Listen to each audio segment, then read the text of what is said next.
starving children with distended bellies, slums, infant mortality. Even in the 21st century, millions of people still live in extreme poverty. They have to get by on less than $1.9 a day. Respected chairman, leaders, and friends, today I am going to talk to you about a major problem that the world has been facing for centuries.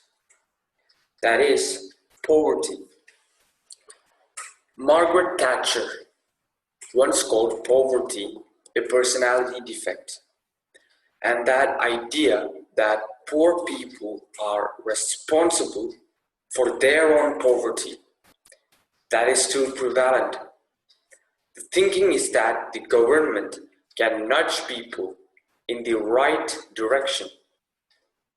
Public information, subsidies, fines, and training.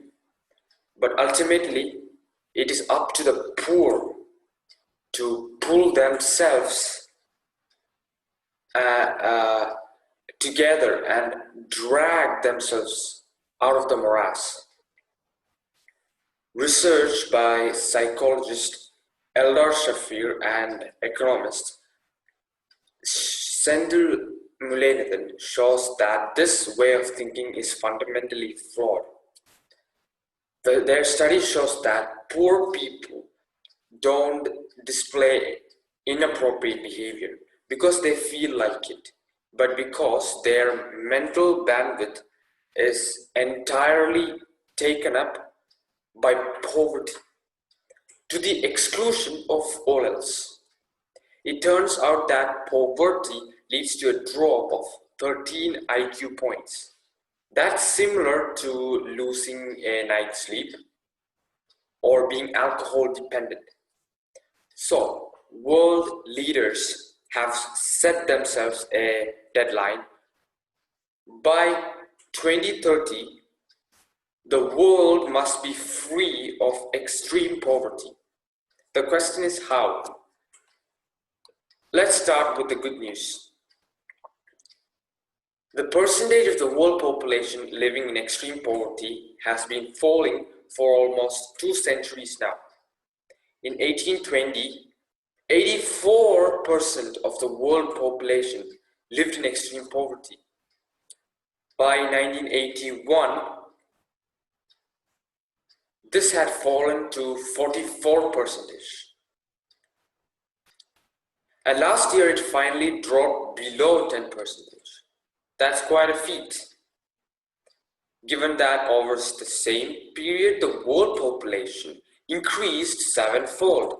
So ever since the Industrial Revolution, more and more people have been benefiting from growing prosperity. Even more striking, over recent decades, the absolute number of people living in extreme poverty has also fallen. Where in 1990,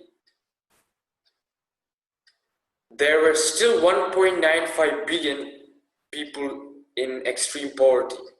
In 2012, the figure stood at 896 million.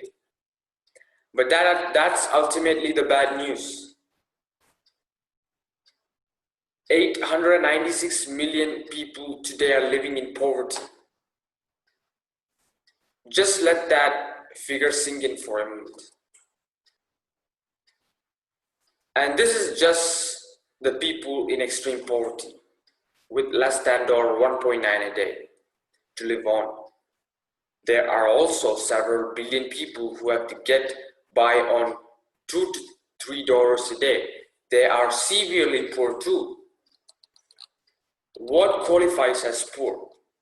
Each country has its own poverty line that determines what qualifies as poor.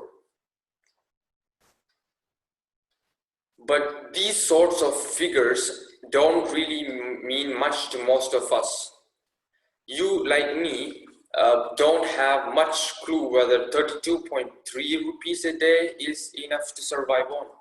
So in 1990, the economist Martin Ravadian came up with a way to compare countries with one another, a worldwide poverty line of $1 a day, now set as $1.9 a day. This shocking figure, how can you live on just $1 a day, increase the visibility of poverty the world over. In the US, nobody has to get by on just $1.9 a day, but that doesn't mean that there aren't any poor people. Poverty is not just an absolute. There is also such thing as relative poverty. If, for instance, all the kids in your class are in the local sports room, you are poor if you don't have the money to join. Adam Smith gave a neat definition. Being poor is not being able to walk in public without shame.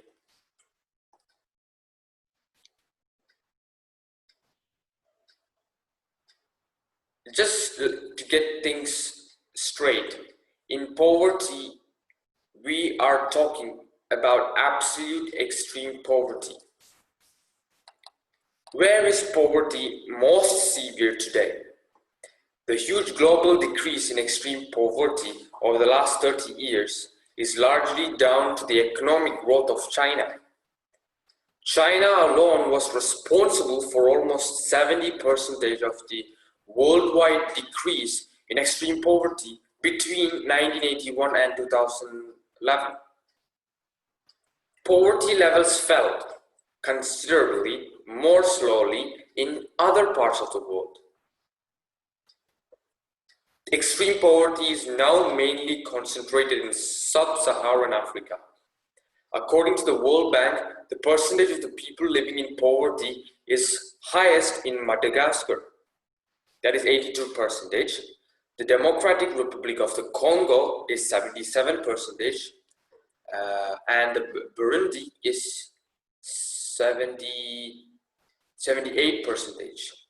In absolute terms, the highest number of people living in poverty is found in India. A mere 21% of the population lives below the poverty line of $1.9 a day.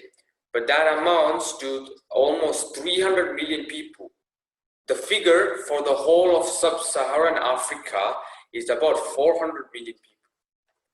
How do you measure poverty? Measuring poverty from year to year is difficult, precisely in poor countries where there are no pay slips. You have to rely on large-scale surveys which are complex and expensive to conduct. Moreover, countries apply different methods in designing and carrying out poverty research. So it's difficult to compare figures between countries. And what makes it even more problematic is that often there isn't even any data available. For almost half of all developing countries, there is not enough data for us to monitor the poverty trend at all. Can development aid eradicate poverty? Some $91.5 billion per year, $7.6 billion per month, $2,940 per second. That's what the governments of wealthy countries spend on development aid.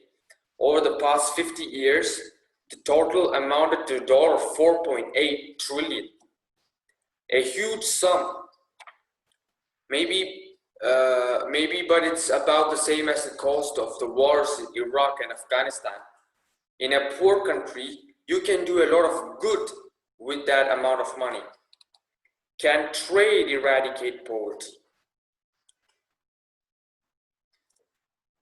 One of the first economists to challenge the idea that development aid would eradicate poverty was Dambisa Moyo. In 2009, she published the book Dead Aid, in which she makes a fiery plea against development aid and in favor of trade. Despite the economist's fine words, Western countries still make it difficult for developing countries to sell their products on Western markets. Moyo estimates, for example, that Africa misses out $500 billion each year due to trade barriers, predominantly agricultural subsidies that favor farmers in the West. If that's fair, open trade did come. It would mean unimaginable growth for developing countries. The Copenhagen Census Center calculated that of all the possible ways to help the developing world to move forward, this would have by far the greatest impact on poor economies. But would it lead to less poverty? Not necessarily. The wealth of a growing economy doesn't always filter through to the poorest layers of the population. Can a better government eradicate poverty? Imagine a world without any official land registration system. In many developing countries, there is scarcely any such system, and this makes it impossible for poor people to officially own the land they live on, the land where they grow their vegetables. The result? Uncertainty.